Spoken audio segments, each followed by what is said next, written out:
Qu'on se sent bien chez soi, c'est ce que semblait penser François Hollande dans les rues de Tulle début avril, au contact de sa base, ceux qui lui ont offert ses premières victoires électorales dès 1988. Quelques semaines plus tard, les rives de la Corrèze ont retrouvé leur calme et les tullistes continuent d'afficher leur soutien au président de la République. Ça fait 1 an seulement qu'il est là et on va lui laisser encore un peu de temps. Il ne peut pas relever la barre comme ça d'un seul coup, il faut quand même lui laisser le temps. Moi personnellement j'ai confiance en lui et je le laisse faire. À la Fédération socialiste du département, on se rappelle avec émotion de cette soirée de mai 2012. C'était lors de la victoire du 6 mai, c'était une dédicace du président à la fédération, reconnaissance à la fête des 19. 1 an plus tard, alors que le président est critiqué jusque dans son camp pour sa loi sur le travail, on s'accroche ici à la ligne du parti en y ajoutant une petite touche corrézienne.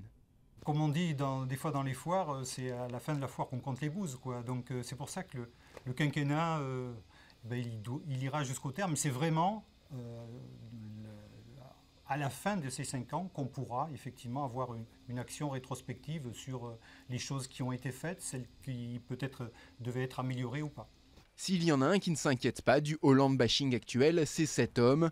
Pierre Diedrich connaît François Hollande depuis 1981. Il l'a accompagné tout au long de son parcours politique local. Les défaites d'abord, puis les victoires aux législatives, la conquête de la mairie de Tulle et enfin le siège de président du Conseil général de la Corrèze. La cuirasse pour encaisser, je pense qu'il l'a. C'est quelqu'un justement qui a connu des vicissitudes de sa vie politique, de sa vie personnelle aussi, et qui est capable de dominer ses difficultés. De ce point de vue-là, j'ai aucun doute. François Hollande pourrait bientôt revenir dans les rues de Tulle pour un hommage aux martyrs de la ville le 9 juin, auquel il assiste tous les ans depuis 1988. Une nouvelle dose de thérapie par le sourire, alors qu'il dispose aujourd'hui de seulement 25% d'opinion favorable en France.